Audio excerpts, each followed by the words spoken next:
Hey everybody, what's going on? Welcome back to Old Mountain Bricks. Today we've got a big Lego City update for you as we continue to work on our campground area and work on these giant mills plates we're making. We've got a ton of parts everywhere.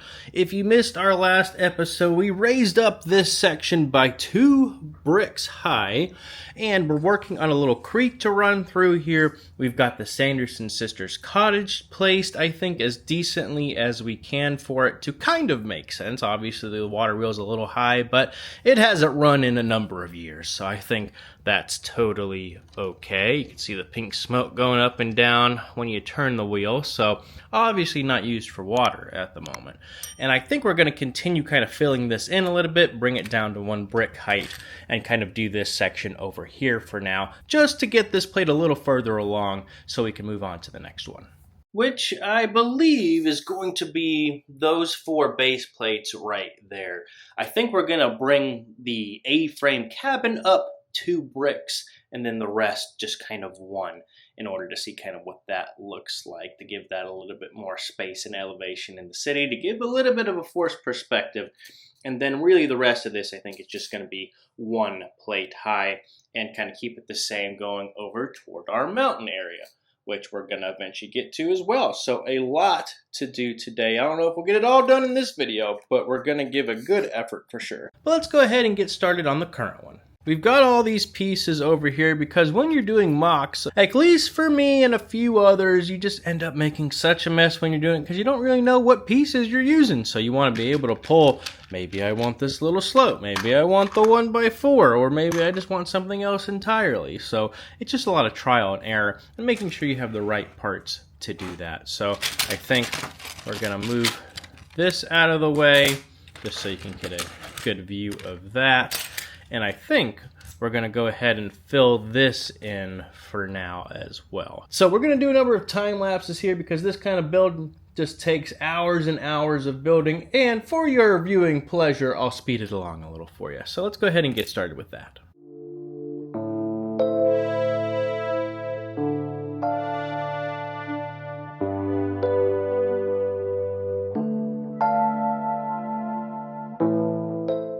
Alright, so let me show you what we've accomplished so far. We've got the cottage up here, so we mills plated this whole thing up here. It goes down by a brick into this section, and then we have a couple plates here we've done, and then we filled in the rest of this little creek area with our 1x1 studs and little tiles and such. We also did this section over here for now with a little bit of room to helpfully kind of even it out as we then raise this up just a little bit more. So that took quite a while and a ton of bricks in order to get to that point. But I think it's really starting to take some shape now, and I don't want to get too far ahead here, so I'm concerned about putting the blue water tiles down now until maybe later on, because how it's going to work is, let's just see if I have one, for example, in here. As we'll be able to put these transparent blue tiles down kind of like this. So we'll put it in a little bit of a pattern. I don't know exactly what, so I won't do too many. So it looks something like this, and it kind of overlaps some of those wedge plates we already did. We then kind of keep this same little wedge plate pattern going a little bit and raise it up by another 2, so then by the time we're done, it's then raised up above the transparent blue plates. So I'm hoping that'll work out the way we want. We might need a little bit more space around the side in order to do that, to make sure we get enough room to do it.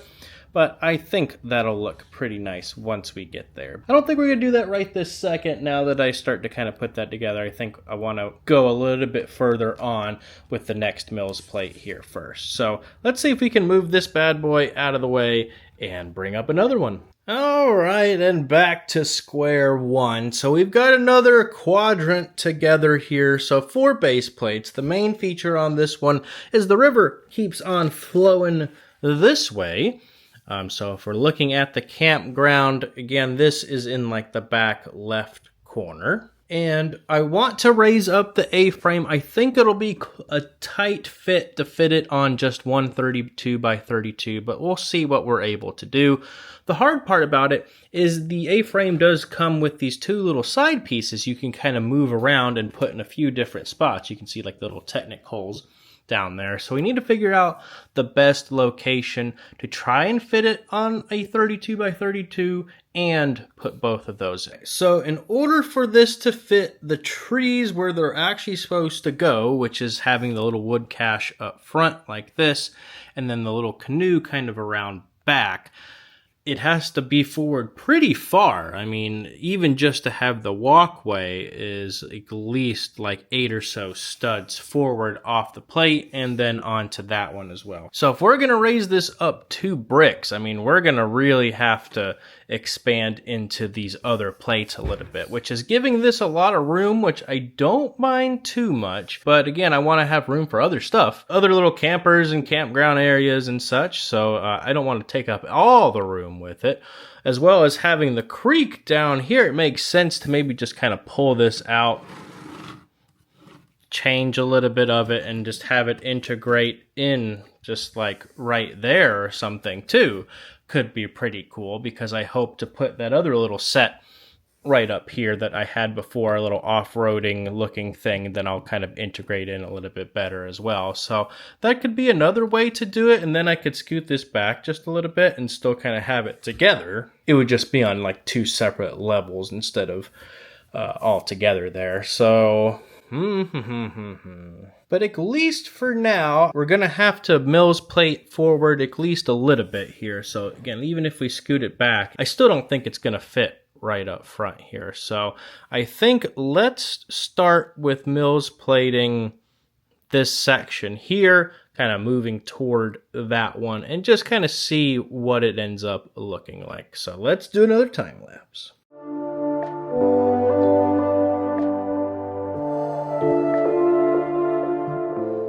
Several days later. It's been a minute since I last jumped in on this, but what we're doing here, just to kind of recap, this river section is going to connect to the other one we were just working on, and we're going to raise up these back plates at least 2 bricks, and then just this one at 1 brick height.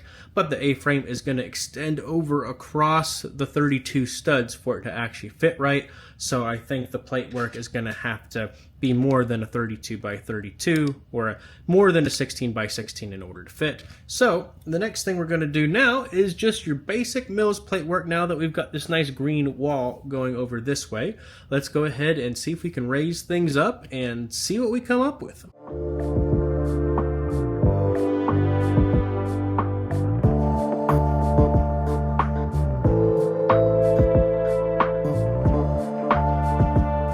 Here's just a quick peek under the hood of a basic Mills technique. So what I'm doing is I'm raising it up by 2 bricks. We're then going to put these 16 by 16 plates on top in order to make this the new foundation, and it's going to be rock solid. I have a how to make a Mills plate video I'll share down below here as well, but I just wanted to pause it real quick just to show you kind of what we're doing. You can use any kind of brick in here because it's not going to be seen. The ones that are going to be seen are right down here, which I'll show you later on, but that's why we used green brick and already put the plate on top of that in order to kind of have that as a solid piece as it steps down to the next level. So let's go ahead and do this little corner over here as well.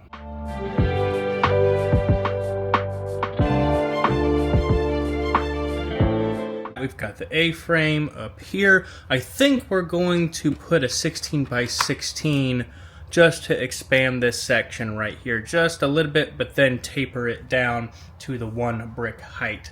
And then I think we'll put one more 16 by 16 right over here, maybe a few over on this section as well, and just try and finish this off real quick here. I plan to switch out maybe some of these plates in the future to make it a bit more, I guess, earthy tone rather than green, but this just kind of gets us at least to the next step that we're needing, and I think that'll be a good thing for us. So let's see if we can at least fill in this little section here with some basic Mills plate and try and get this finished up.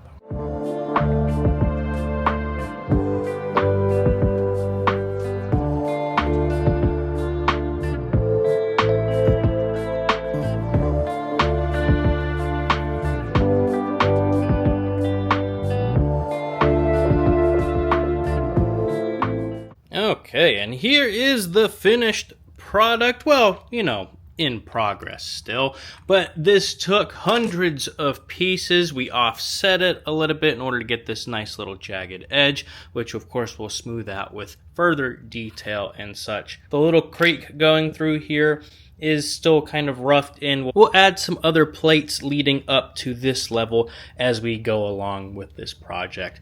But this was a lot more complicated than the other one that we started with today. But I think it turned out really great. And it's really going to display the A-frame cabin well. So especially if we put it where we kind of want it here. So let's do that real quick.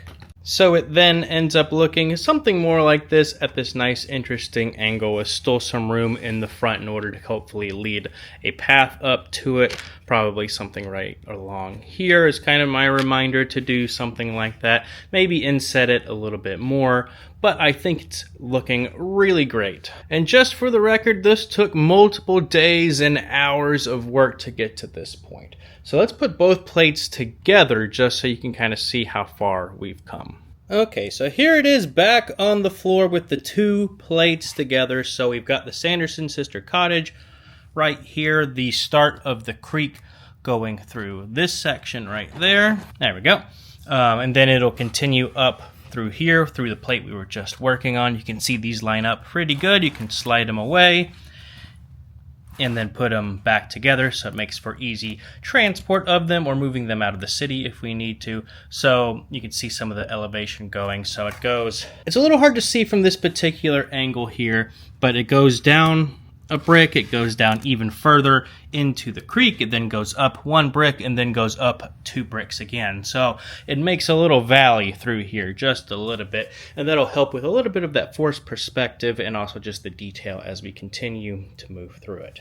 But I think that'll do it for today. Again, that took lots of hours of work on this, so feel free to leave any comments down below with any suggestions moving forward. We've still got a big section to do there and to start on the actual mountain and tunnel, as well as the other section of the campground. So we've still got a long way to go, but as you can see, we've got a ton of other stuff over there we want to build and get started with in the Lego room here as well. So we'll kind of pop in and out of this project now that it's off the table for a little bit and revisit it as we can, as the Lego city needs more buildings and other improvements besides just the campground and nature areas. So make sure you subscribe to Mountain Bricks so you don't miss the next Lego city update or review or other fun video coming your way. So until next time, thanks for coming on by today. Have a good one.